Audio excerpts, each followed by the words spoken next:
আজ সকাল থেকেই বিধানসভার ভোট গণনা শুরু হয়েছে। মোট 294টি আসনের মধ্যে এবার গণনা হবে 293টি আসনে। কারণ ফলতা কেন্দ্রে পুনর্নির্বাচনের সিদ্ধান্ত নিয়েছেন নির্বাচন কমিশন। সকাল বাড়ার সঙ্গে সঙ্গে স্পষ্ট হতে শুরু করবে রাজ্যের রাজনৈতিক ভবিষ্যৎ।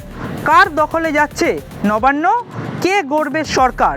আর এই মুহূর্তে আমি দাঁড়িয়ে রয়েছি একেবারে মাল্টিপারপাস গভর্নমেন্ট হাই স্কুল। আমি চিত্রাঙ্গন থেকে একটু ছবিটা দেখাতে বলবো যে multipurpose government girls high school, সেখানে কিন্তু কাউন্টিং সেন্টার চলছে এবং সেখানে কিন্তু প্রথম রাউন্ডের যে গণনা সেখানে দেখা যাচ্ছে।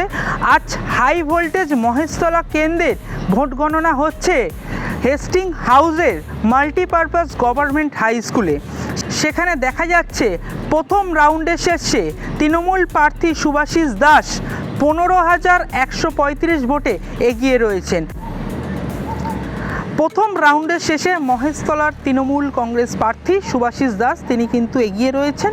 সব মিলিয়ে জোরদার লড়াই চলছে হেস্টিং হাউসে। হেস্টিংস থেকে বিশ্বজিৎ নস্করের রিপোর্ট, বাংলা হান্ট। বাংলা হান্টের আরও খবর দেখতে নজর রাখুন। বাংলা খবর মানেই বাংলা হান্ট।